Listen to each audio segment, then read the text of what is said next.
Well,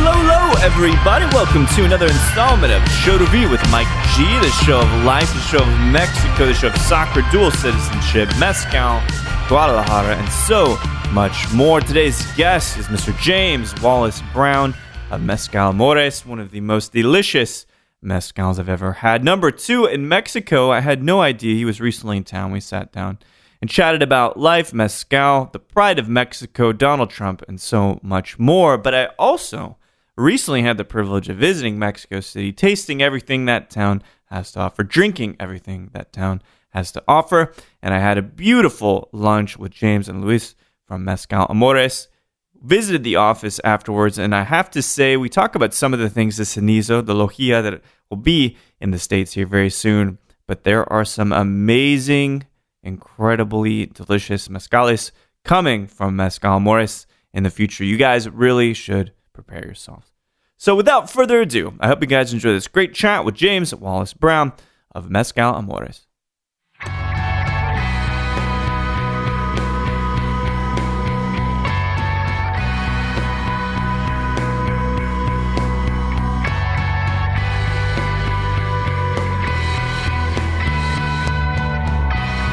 Yeah, and also there's a lot of products, a lot of categories. I mean, in Mexico, yeah, there are like 4 basic categories or 5. Yeah. No, gin is is growing so fast, but here in the States you have a lot of liquors, because you have a lot of cocktails. And in Mexico, the cocktail scenario is it's growing, and we have really good bars, but I think that there's going to be a point where most of them are going to have really good cocktails. Because we only have right now the Cuba Libre, Paloma, Margarita, and that's it.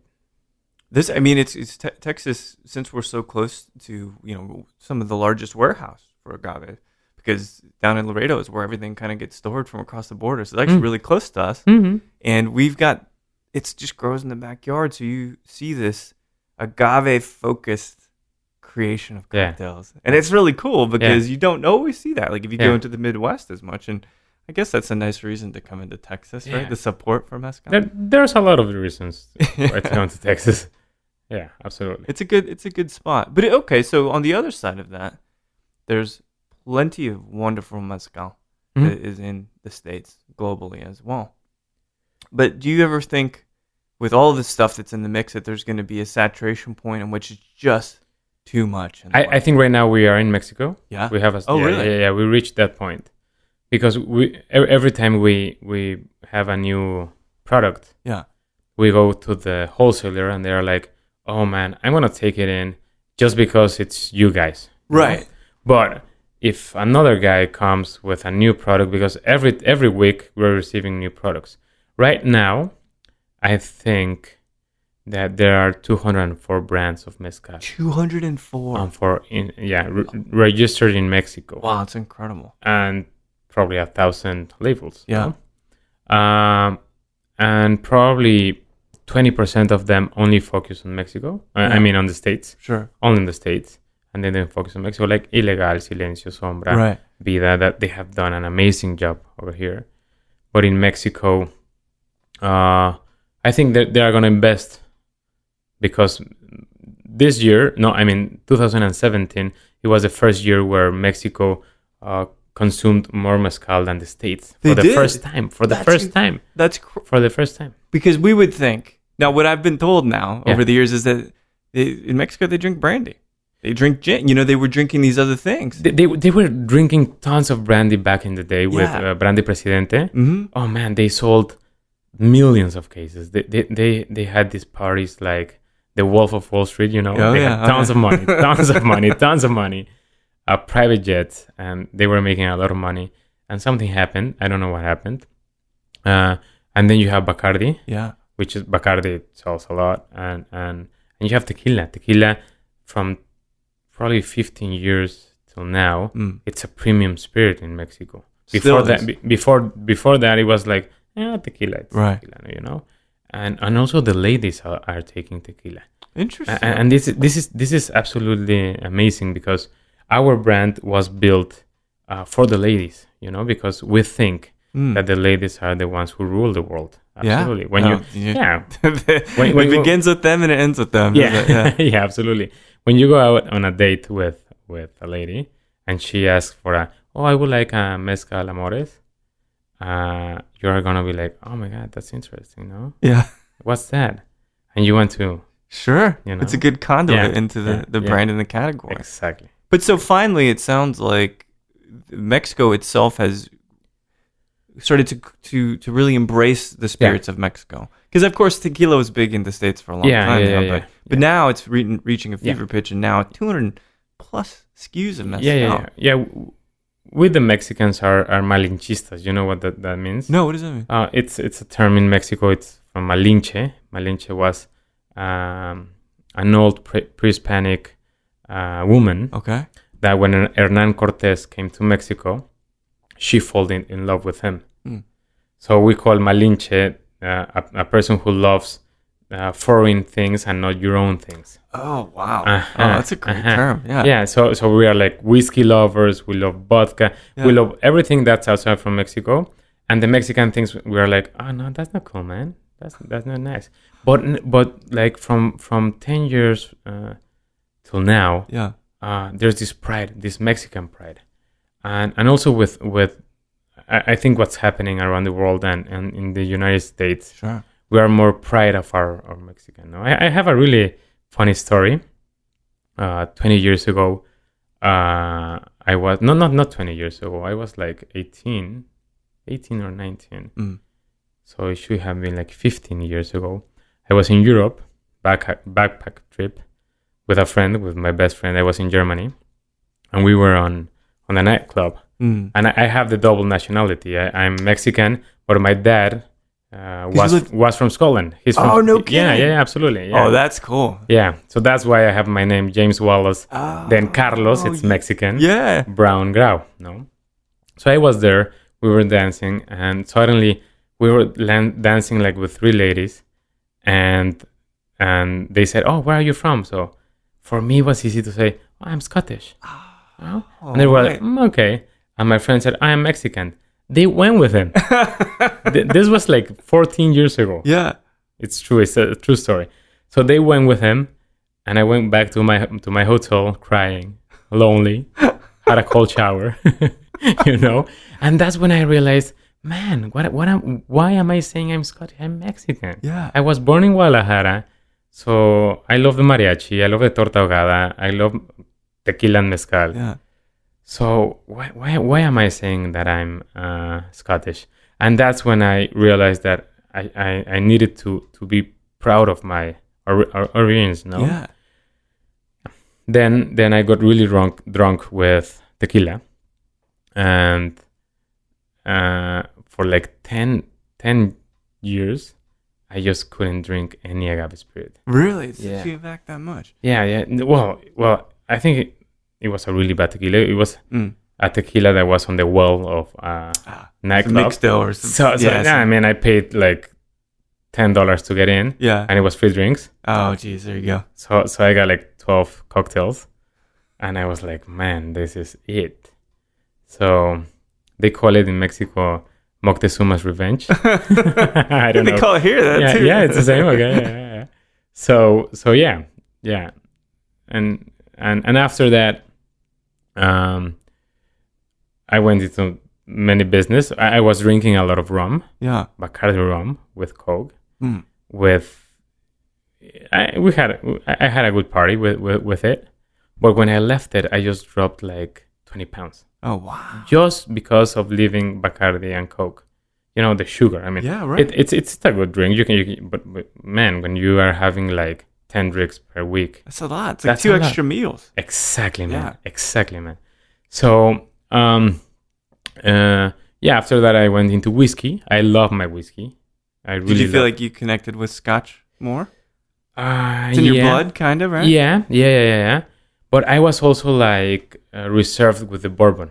Mm. I never wanted to try the bourbon because I was feeling like I was being unfaithful to my dad, you know.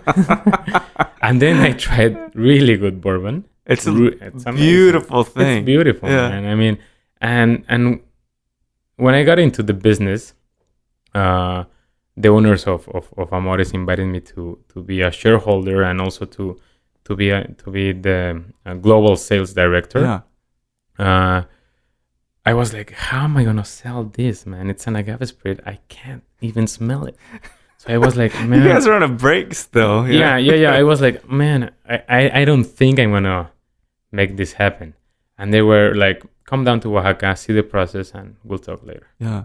I saw the process and I was like dripping, you know? Yeah. Artisanal, 100% handcraft, 100% natural fermentation. And Yeah, which that's- is good. So open air, right? Yeah, Great. absolutely. Yeah. Open air. We don't add any sugar, sulfate, or whatever to Yeah. the process. So it lasts from 7 days to, if it's like here, if Right. it's, or if it's like in Houston, then I was there a couple of days ago, it would take 5 to 7 days. Because it's so hot, right? It's so hard. Really It's so quick hard. from It it, accelerates the process. Yeah, it's natural. But if it's cloudy, because in Oaxaca it rains a lot, we have an intense rainy season in Oaxaca. It can last to 35 days. Wow. So the costs increase. Yeah, you know? absolutely. Well, because acidity you're increases you're too. waiting for the liquid. You're Right. waiting for the liquid. But at least, I mean, that's one of those things I think is important to note, though. Absolutely. You could take shortcuts if you wanted to end the ferment. But to make sure it gets done naturally and fully, you got to wait that long. And the quality, Amores, we are called Amores in Mexico and Amaras in the States. Yeah, but tell me why the distinction? Oh, well, this is due to Sazerac. Sazerac has a liquor called the Amore. Oh, I didn't know that. Okay. Yeah. So we launched in the States 4 years ago, which it was late. Mm. So if we wanted to like fight for the name, it was gonna take like 2 more years, and we were like, money, okay, yeah. and a lot of money, and we don't have big budgets. I mean, we're an independent brand with a small budget, but we are creative and we know how to put it and to allocate our product in the best places. No, so yeah, so that's why it's called Amaras in the States, okay. but everywhere else it's called Amores. Okay, that makes sense. Because I was wondering about that. I was wondering because it's ultimately the same word. Yeah. It's like the love of mezcal or to love. Amores Amores is like your loved ones. Yeah. And Amaras is you will love. You will love. Got You it. will Okay. love. And what we say here in the States is when you try it, you will love it. You will love it. Yeah. You will love it. Absolutely. Well, so this, there's a couple things that I think are worth talking. Well, there's a lot of things, but there's an interesting kind of moving around before you end up like in doing some finance in school and public accounting or something like that. Yeah. But the World Cup's this weekend. Yeah. And people are very proud of Mexico. They're proud to be Mexican. They're proud to support it. And I feel this tidal shift in the way that even the people, the white dudes in Texas, feel about Mexico. There's something very proud with Mexico being our neighbor. And I get the feeling that a lot of places don't feel like that right now. Are you noticing kind of a rift in support? Yeah, absolutely. I think that, and this is quite funny. I was just talking to my brother. My grandfather was a goalkeeper from Scotland. No kidding. Yeah, he played for Hearts. No. For Hearts. Crazy. And he also played for Kilmarnock, and he played for the national team. So we have it on our blood, So that's why every time the national team plays, we're like very proud, no? Yeah. But that's just Alex and me, no? But when I see like my friends, I'm also as proud as them. But I think it's like a getaway, because we are ashamed of many things. Sure. Our government, basically many things that have been done wrong for many years. So it's kind of a getaway, but it's for years. Yeah. You have to wait 4 years for every World Cup. Yeah. And I've seen the movie every time. I mean, I just came from the game. Yeah. I was with a friend. watching the game, and we were losing 3-0 against Sweden.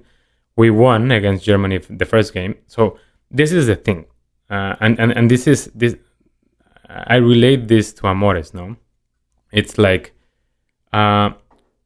if you get too optimistic, you're gonna lose because you don't see your failures. You don't see what you're doing wrong. No, so that happened with Mexico because they beat Germany 1-0, and we thought we were gonna be world champions. No, we don't have the quality right now to be world champions. So when you're realistic, and that's happening in Amores, if you have to be realistic of your brand, of your quality, but also of the budget you have. No, we are in Mexico. We are fighting two monsters, Cuervo and Diageo. Cuervo launched 400 Conejos, and Diageo is with Union. So we are fighting these big monsters that have tons of money, and we have to be creative. We are never gonna beat them. But if in volume, but you could outskill them, right? And we are doing that. Yeah. We were for the past 4 years we're the number one brand Mezcal in Mexico. Really? Right now we are number 2, just right behind 400 Conejos. But they have the best distribution all over in Mexico. Sure. No, Union with Diageo, they are doing quite good. They are doing good. Right. But we are still above. That's an exceptional thing. Exactly. It is one of the ways to become ingenuitive with the money, because Yeah. I know what that means, being undercapitalized ultimately. Is that going to other states outside of Oaxaca? Exactly. No, absolutely. Well, we are in Mexico City. It's the 60% of the consumption of mezcal is in Mexico City. Oh, 60%. Okay. 60%. The other 20, it should be down in Rivera Maya, Cancún, Playa del Carmen, and Tulum. Sure. And the other 10%, Monterrey, Guadalajara, Puebla, they just share the other 20%. I had no idea. So yeah. So yeah, we are really proud of being Mexican. I'm really proud of being Mexican. I always say it, and I'm making this tour through the States. It began in Los Angeles. I came back here. Well, I came back to San Francisco a month ago, and we were going to all these Mexican places. I lived in New Jersey from 1991 to 1993. Yeah, I noticed that. So, because I want to talk about that, we'll kind of circle back to the early days and going into the university and stuff. Yeah. But so this trip, how has it felt? Oh, amazing, man. Amazing. Because back in the day when we were living in New Jersey, like every time we wanted to go to a Mexican place, it was a hard-shell taco. Yeah. You know? And we were like, oh, this is not Mexican. It's nachos. And this Sure. this world, okay, it's Tex-Mex, okay. Or not even Tex-Mex. Yeah, we actually have an okay take on it, I think, comparative to the East Coast. Yeah, absolutely. But it's 1993, 2003, 25 years later, I come down to the States, make a tour, and everybody's loving Mexican food. Yeah. And we have these great Mexican chefs, this great, amazing food from Oaxaca, from Yucatan, from all over, tacos. And back in the day, many of my friends, they'd say, what's that? That's a sandwich. No, it's a torta. No, it's a sandwich. And now they are saying, oh, I want a torta. Yeah. And it's amazing, man. And it makes me feel so proud. It's cool. It's cool. And it also makes me feel that our food, it's really good. It's some of the best. Yeah. Because mezcal captures so many different nuances of flavor, from lightness to darkness. Absolutely. I would say that bourbon doesn't always do that. I think it's a little more on one side than the other. It depends. Yeah. Right. Sure. But we're both Scotch fans and whiskey fans and stuff. It's a little more up the middle. But mezcal, you never know how that journey will be from a flavor perspective. Yeah. And it's the same values, I think, in Mexican cuisine as well. Yeah. That it's unique. It is flavorful, dynamic. Yeah. Hopefully as colorful as the people itself. Yeah. Because we're so in the States, we don't really have a singular cuisine. We have some good things that we do here and there. Amazing things. Amazing. Yeah. It's amazing. But it's just so different. I feel like we have yet to even reach our potential in how we can express ourselves with food in the States. Texas does worldwide or just nationally? Just here, just nationally in the Really, States. man? Yeah, I mean, we're doing good work, but I'll put it this way. Yeah. I think the reason it's difficult for us is because we are a fractured nation. we believe differently and we're in these little silos and we don't work together all that much. We're kind of pointing fingers, if you haven't noticed. This is kind of how we work lately, you know? And I think that's preventing us from doing great work, all of us, you know? And that was one of the things that I was kind of running through my head is, you know, we have this president who's not very appreciative of Mexican culture or Mexico as a nation. But I think he's doing great things for us. You do? I hope. I mean, I want to. You know why? Yeah. Because he just put us on the radar. Oh, you know? Good PR, wasn't it? Yeah. Exactly. That's a great point. Every time he speaks about us, many people around the world are like, oh, yeah, Mexico. That's so many people probably in Asia. I don't know. In Africa, I don't know. They always see America because America is global. Yeah. And every time this guy comes and says something about Mexico, you're like, wow, where's Mexico? What do they do? What do they drink? Oh, man, they're amazing. Yeah. And we're amazing. He keeps name dropping Mexico. yeah. So it's good PR. Yeah. Bad news is good news. That is the most amazing way to look at this scenario because you're right. It's free. Yeah. No one paid for it. Yeah. It increases interest in Mexico from a tourism perspective, from spirits. You know? Commercial interest also. Yeah. Europeans are like, okay, so you don't want to be working hard, have a fair trade with them. We'll have it. Yeah. We'll take it. China. We'll take it, man. That is so cool. I had never thought about that. And when you think about the world and the globe itself, as we're talking about this world map over here, then it becomes flatter and makes a little more sense. Yeah. That's a lovely thing. Yep. So, going back, your father was born in Scotland? You said? Scotland. And where was your mother born? Mexican. Where in Mexico? In Mexico City. Mexico City? Oh, great. So, two relatively metropolitan kind of things. Yeah, it's kind of amazing because my grandfather was from my mother's side is Mexican, but his dad was from Cuba. No, okay. Yeah, and they had to leave Cuba because his uncle was the nephew of the president of before or after Fulgencio Batista came. Oh, wow. Okay. And then after Fulgencio Batista, then Castro came. No? So they had to leave. They went to Veracruz and then they went inside a town. They founded a town in the border of Veracruz and Oaxaca called Loma Bonita. Loma Bonita, Oaxaca. And then they went to Mexico City. But they had a lot of ranches in Oaxaca. Yeah. Pineapple ranch. Yeah. No kidding. Yeah. So in some way, you were always close to Mezcal. Yeah, but I never knew until I came to Amores. Until 2015 or something, right? Yeah. Oh, well, so they're in Mexico City. So then how does a Scotsman meet your mom? My mother went to Scotland to study. Oh, okay. She was doing... I don't know. It was some, masters in something. She's a teacher. Oh, okay. But I don't know if she's gonna hear this. She's gonna be upset because I never remember. But she was doing like a master's in, or a degree in the way to teach and to educate people or small children with high IQ. Oh, interesting. Yeah. Interesting. Okay, so highly capable children, basically. Yeah, advanced kids. Yeah, advanced kids. Yeah. So then she met my dad over there, and they had a relationship, and she was like, "Okay, I'm going back," and my dad was like, "No, well, I'm going back with you." Oh, wow. So he came back, and that's great. Yeah, and they got married in Mexico. What was the move then to New York? Was that a professional to move? New Jersey? To New Jersey, yeah, sorry. My dad had a business. He first worked for Price Waterhouse. Okay. For a long time. Then he was like, "Oh man, this is not for me. I'm gonna put my own business." Yeah. He's an accountant. So he had his own business. He built a business. It was all the products that you need for fishing. For fishing? Okay. For fishing? Yeah, like nets, everything sure. that you need. Tackle wallet. Yeah. And a big company came to Mexico and saw that he was doing a lot of money.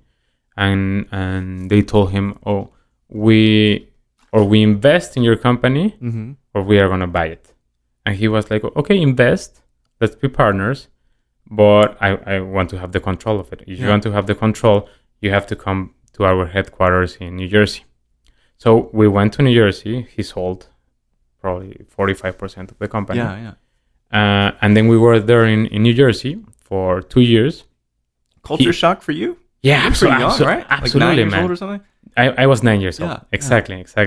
So yeah, no, absolutely. I was like watching Telemundo, Univision, all this soap opera from Mexico. So that's why I'm so dramatic. Could have never told, but now I realize, man. Now I understand. But now I realize why I'm dramatic. If my girlfriend Andrea she's gonna hear this. Now she knows why. It's not my fault. You know, when you get home, no more Telemundo. No more Telemundo. So I was watching Christina, the show Christina, and everybody yelling, yeah. But yeah, it was shocking, but it was okay because we always spoke English with my dad, and we were in the American school in Guadalajara, so we had the culture, but it's different. Sure, weather too, man. Wow. Yeah, you can have 6 hours of American culture and then go to your Mexican culture, whatever. And then he sold the company. So he was working there, managing other companies worldwide because it was a really big company. And he started to invest in a company in Ecuador. So he bought the company in Ecuador. Oh, wow. We went to live there to Guayaquil. I remember the day he told us, and my mother and my brother were crying, like, Ecuador, what's that? Where's that? And I was Center of the world. Exactly. Where's that? And they were crying, and I was like, let's go. Yeah. Oh, but I was like, 10 years old. So we went to Ecuador, and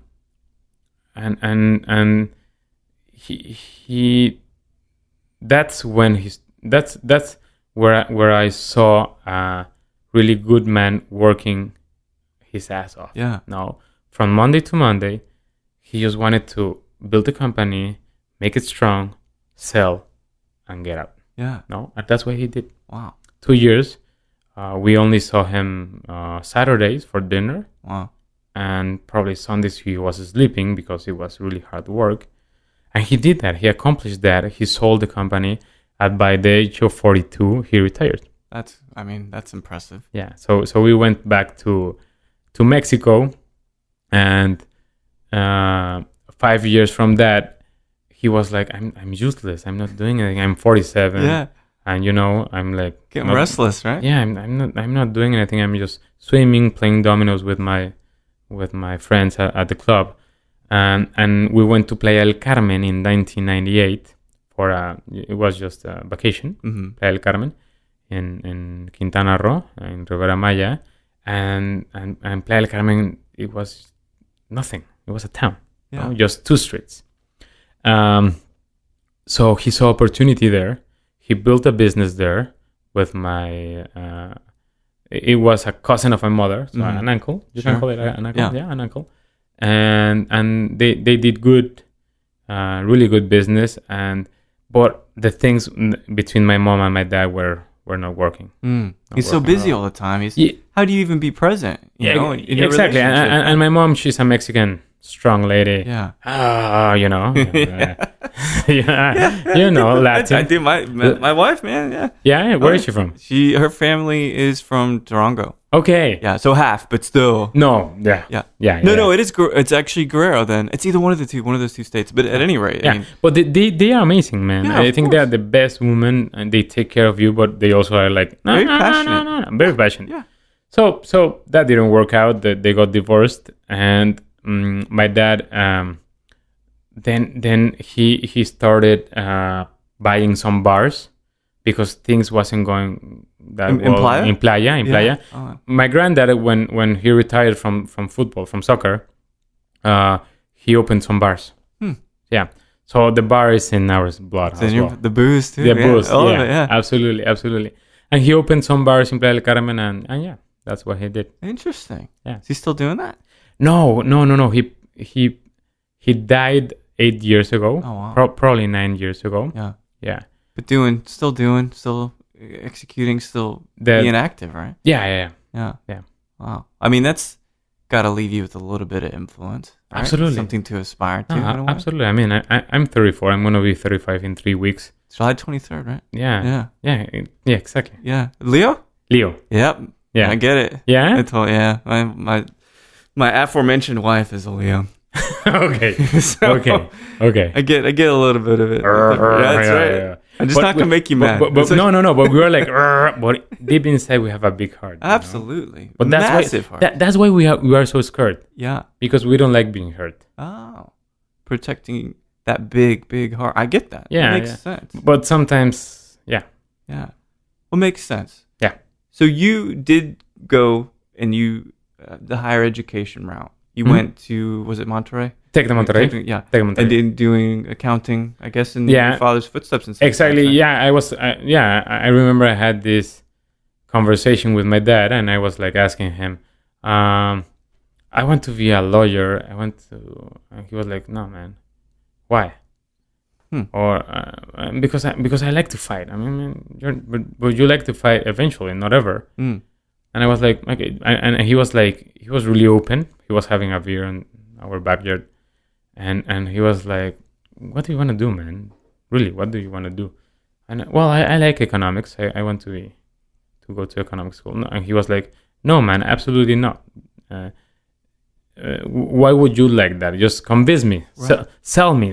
He was like, just Show me the passion. show me exactly. Yeah. And I was like, oh, because I want to predict this and do this. And he was like, man, what do you really want to do? And I was like, well, eventually I want to have my own business. Then go for accountant. Yeah. Because that's how you know the deep inside of a business. You know the numbers. Yeah. Wow. And you know how to do it.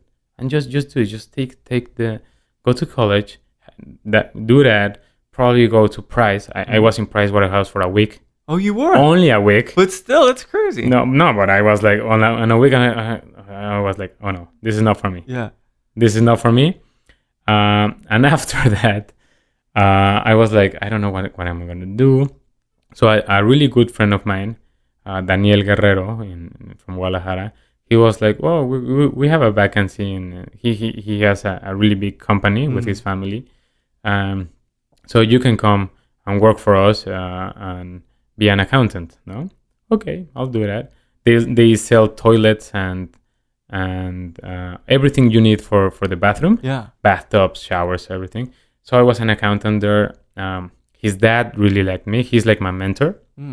And one day, the manager of one of their stores never came, and they were on a trip in Europe, and he told me, go, please open, you have the keys. Right. Go open and please just do whatever you can to keep selling, and that's when I realized I was a salesman. Oh, wow. Yeah. The other side of it. The other side, absolutely. And that's the thing. I'm writing a book actually about sales. Really? Yeah. The approach of sales? Yeah. What? Okay. But no, not only the approach, but also the identity of sales. No, because everybody's a salesman. Yeah. Everybody, man. Oh, yeah. When you go to an interview, if you are an IT or whatever, you're selling yourself. You know? Of course. Absolutely. But so I love psychology, and I love these kinds of chats because I get to ask questions unfettered in an unfettered way, and we get to talk about this. What do you think makes salesmanship honest? Because that's you teeter that line, right? Yeah. Every time I hire someone, I ask him, what's the most important tool that you need to have to be a good salesman? And probably 3 out of 20 or 3 out of 30 answer knowledge of the product I'm selling. Yeah. So every time a guy answers that, you're hired. And then I continue. Well, I don't say you're hired, but I know he's the guy, no? or the girl. And I ask why? Because if you know your product and you love it, you're gonna sell it. If you know it and you don't like it, you're not gonna work there. Yeah. Because you're not gonna sell it. Right. So that's honesty. I see. So, basically, I mean, there's in Mexico it happens a lot that there's a lot of salesmen that are there just to see how it goes, and because they are not doing anything else, right. no.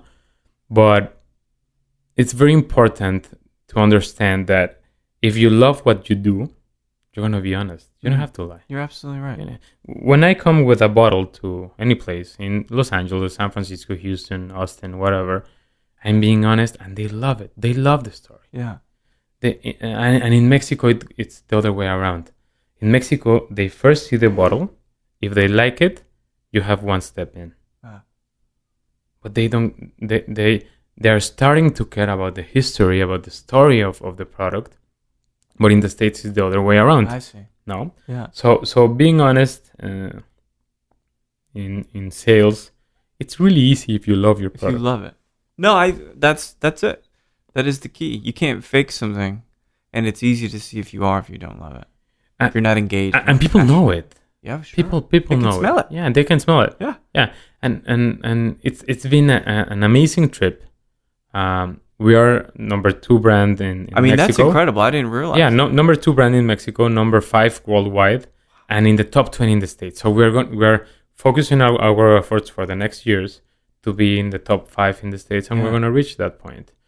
And you know why? Because every time I go to a place, the bar manager or the bartender or whatever, they're like, "Oh my God, so tell me about it. Tell me about this." Draws them in. Yeah, tell me about the story. And they every time, and this is very important in sales, because every time you go to a meeting and they say, "Okay, you have 5 minutes," right? They are giving you 5 minutes. But if you go to a meeting and you don't have like the appointment, and they're like, "Oh my God, what are you doing? It's my busiest hour." Right. You're taking 5 minutes away from them. Yeah. It's a different approach. Sure. A different approach. So every time I go, and basically I'm taking 5 minutes from them, because when I come, I can't make appointments everywhere, but every time I have my bottle on my back, just how I arrived here. They are like, "Do you have time?" "Oh, I'm busy." "Don't worry, take your time. I'm gonna have some cocktails. I'm gonna look at your place because I love it. It's really nice. I would love to be here with my product, but take your time." And they're like, okay, we'll have a cocktail. Sure. Tell me about it. You know? Yeah. And that's amazing. That is a great thing. So when you met, how many people started Amaras? 4. 4 total. 4. Did you know any of those folks before you joined? No. Okay. Oh, well, it's Santiago Suarez, Luis Niño, Pablo Galvez, and Jorge Dorizcano. Well, he's not anymore in the company. Okay. He left. But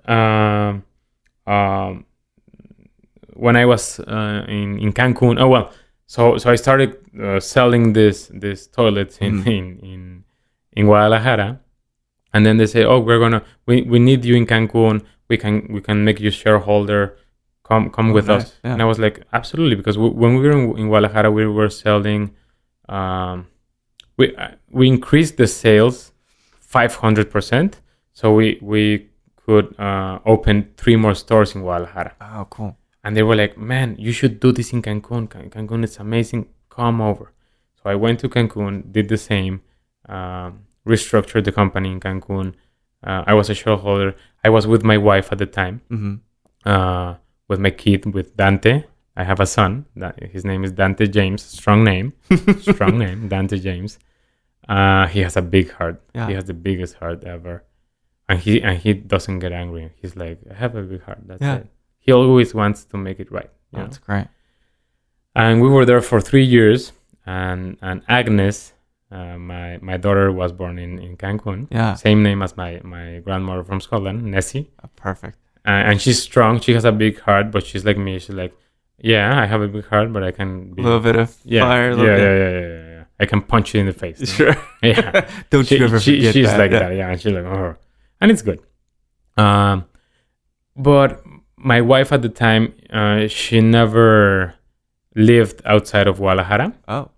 So it was really hard for her. So I've been living in Mexico, all over the place. So it was easy for me to just make the change.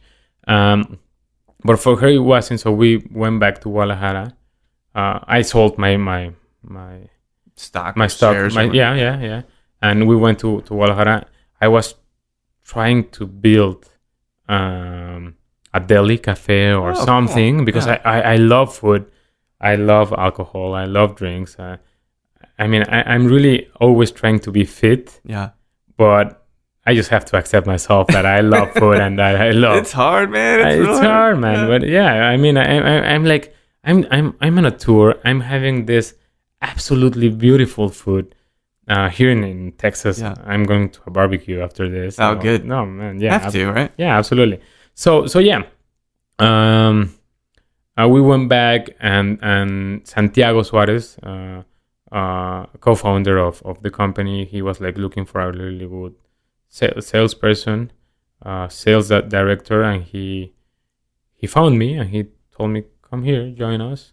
There's some shares if you want to buy. So I had money from the other company. I bought some. Oh, that's great. Yeah. And so you're invested in this company. Yeah, for the first 2 years I didn't. I was like working because I didn't know how I was gonna sell an agave spirit because the tequila experience. Right, sure. But after a month, I was like, yeah, I'm gonna pay. Yeah, that's great. Yeah. When did the connection with Hodling and Co. happen? Anchor 4 years ago. Anchor, yeah. First it was Anchor, sure. Yeah. And now it's Hodling Co. But it's 4 years ago. How's that relationship been? Good, absolutely. Really good. Good team, man. They have an amazing portfolio, quality portfolio. They're all over the place with their Junipero gin. Luxardo is all over. Right, Nika now. Nika's amazing. Old Potrero as well. Old Potrero. Is it Alexander? There's the Scotch too. It's not Alexander Murray, is it? No, they don't have a Scotch right now. Oh, they don't? They have a blend? They want to have a Scotch. Oh, okay. And I think they're going to have it. Oh, Cavalon. Can't forget the Cavalon. Cavalon, exactly. Yeah. Really nice lady, no? Yeah. You had her here? I wasn't able to chat with her, but we met and hung out. Oh, but you should. She's funny. Kim, yeah, she's really... Kim. Yeah. She's really funny. Yeah, I met her a month ago in San Francisco. Oh, that's great. But yeah, I think we are... with a really good importer, with a really good distributor, with Southern all over, and yeah, it's just that we have to be creative to be in many places, to stick out in a way, to stick out, yeah, because many brands are doing great. No, El Silencio is doing great. They have a lot of money. They have a lot of budget, so they are on the wall everywhere. And Vida is doing good, still, you know. Everyone that comes here tells you that Vida opened the door for every one of us. They did. Ron Cooper did. So we have to be thankful for that. He has a good portfolio. And there are amazing products. I love Nuestra Soledad. Asís Cortés. Yeah. Yes. I love Nuestra Soledad. I love Holgorio. They have an amazing portfolio. Amazing, yeah. We are building our portfolio. We have an Espadín from Oaxaca. The Cupriata from Guerrero, which is we're sipping.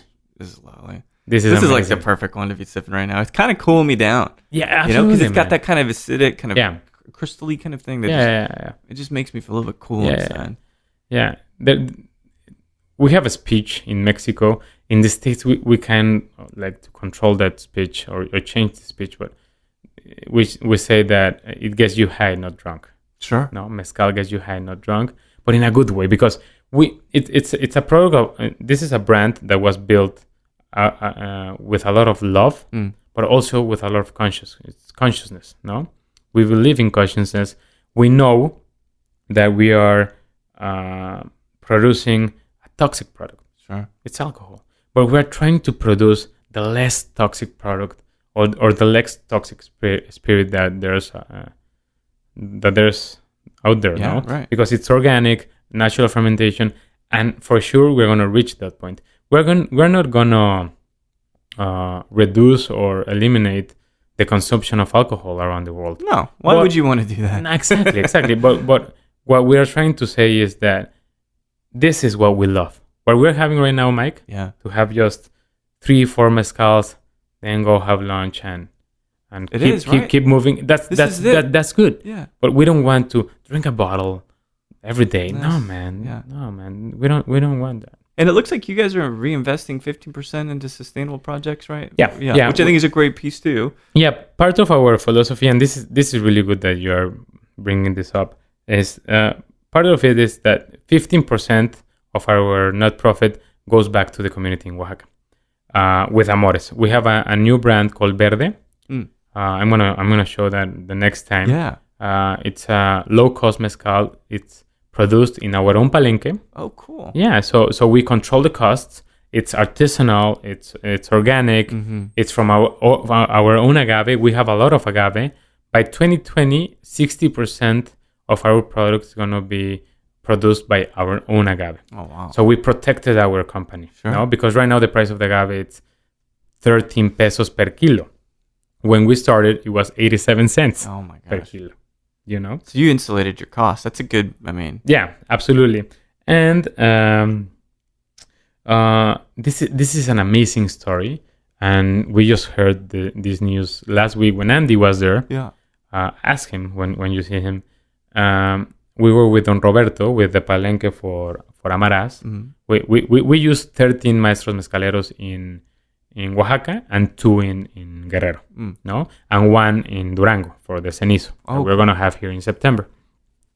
So yeah, we were with Don Roberto, our maestro mezcalero for the States, and he was saying, "Oh, in 2 weeks my 2 grandsons are coming back."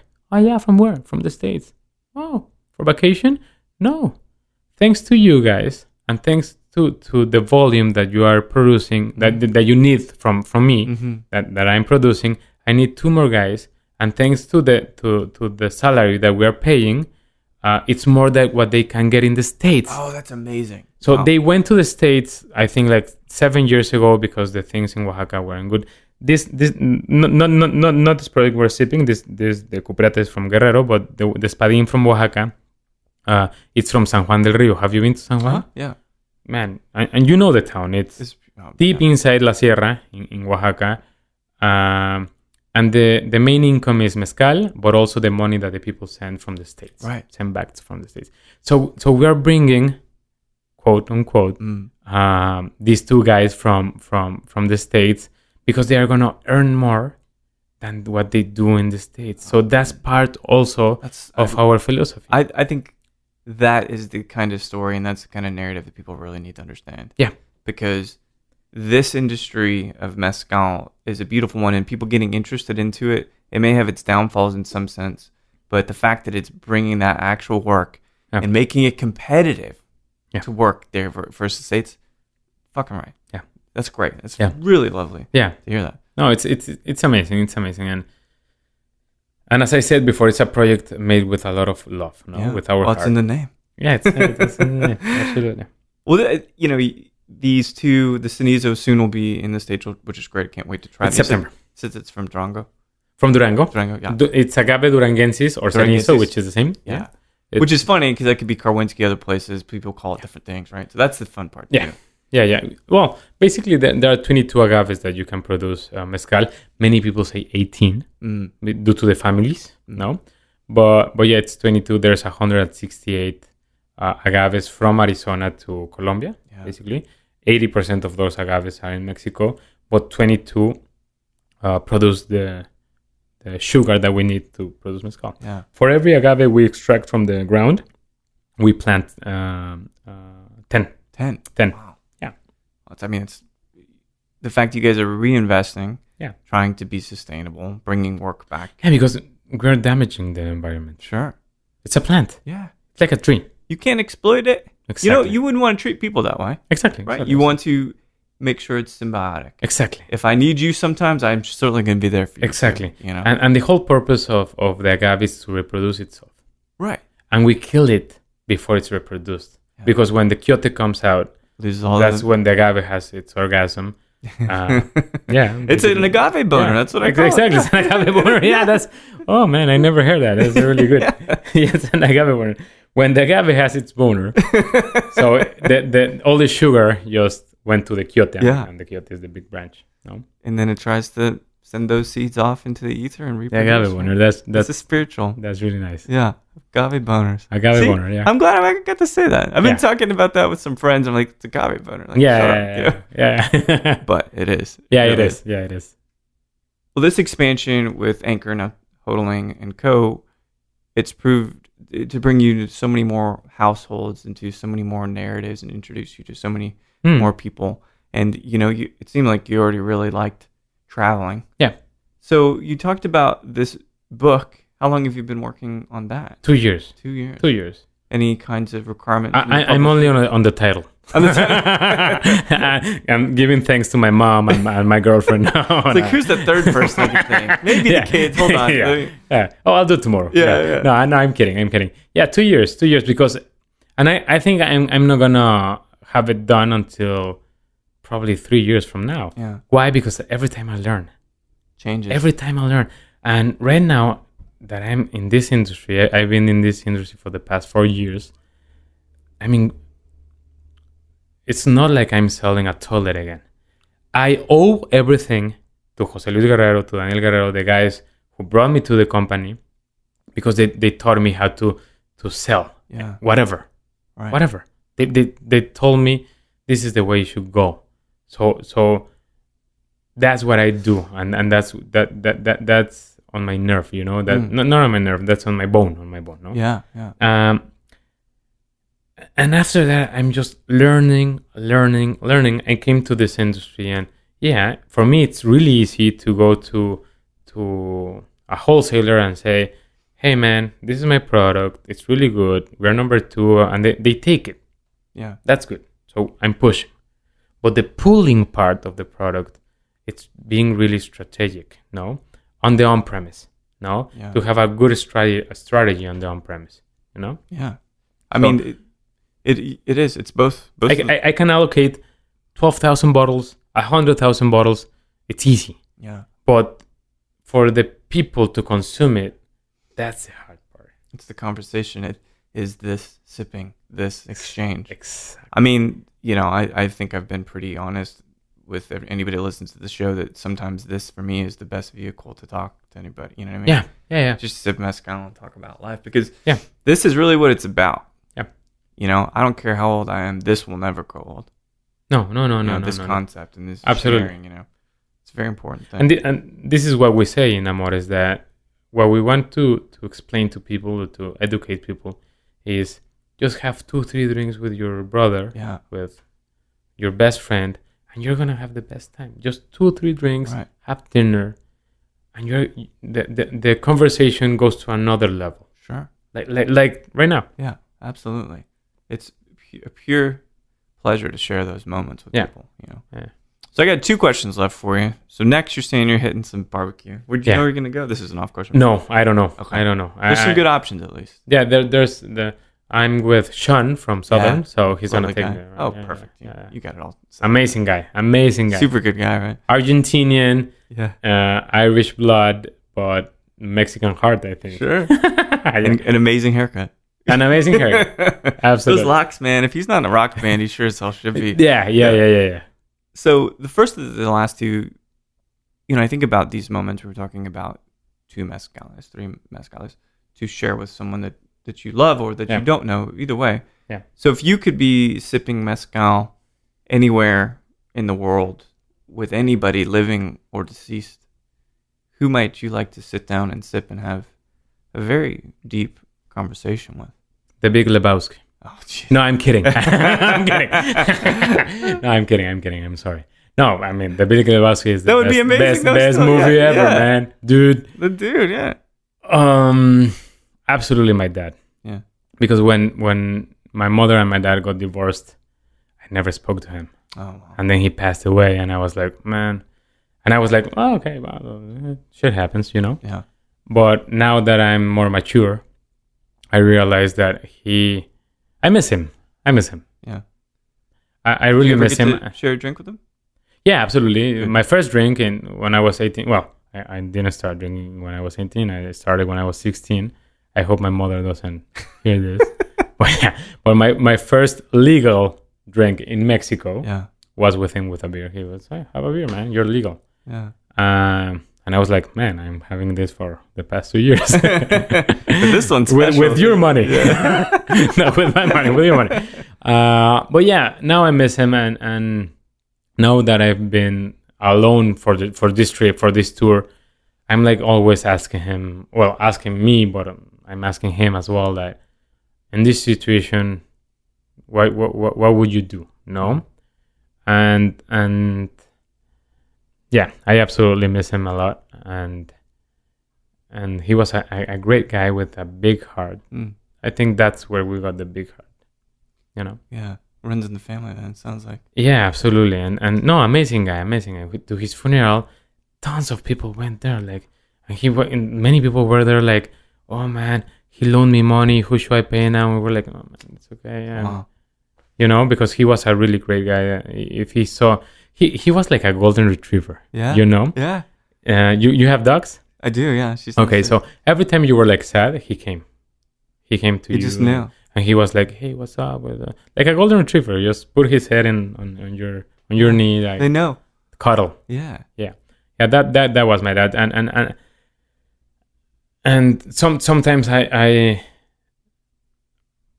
don't seek for any advice with anybody, because I feel like they're gonna judge me. But definitely with my dad, every time I'm asking him, hey man, is this correct way? Yeah. It makes a lot of sense. It's a beautiful sentiment, man. Yeah. I mean, to have someone that you can really look up to and trust that way too. Yeah. I think it's a beautiful thing. Yeah, and with my dad, absolutely, and always, every time I have a drink with my girlfriend, with Andrea, it's amazing, man. It's we go deep into these conversations. That she's clever. She's really smart. And that's a recent Facebook announcement, if I understand correctly, that you're in a relationship. Absolutely. It's gonna be. I'm gonna try to keep it that way. It sounds very special, man. I mean, this is all great things. Yeah. So this tour in the States, when does it end for you and you head back to I'm going to Dallas, Mexico City. Dallas tomorrow, Friday to Mexico City, and I'm going to stay in a month in Mexico City. Then go to Guadalajara, be all over in Mexico. But I'm really close to the American culture due to the fact that I was in the school when I was in the American school when I was really young. And also Andrea, her mother is from the States. So you have even more reasons to come back. No, every time. Yeah. They are from Wisconsin, from this town, a college town in Wisconsin. I always forget the name. Oh, there's so many. Madison. They're Madison. Okay, yeah. Madison. They drink a lot. Oh, yeah. Talk about brandy. Exactly. That's full brandy? circle, man. Okay. Brandy country. For sure. Yeah. Okay. Oh, it's amazing. It was such a pleasure. You know, I always thank Andy for introducing me to these kind of brilliant folks, and the fact that we can sit here in an afternoon and just talk about life and sip this mezcal. This could be out there, the Amaras.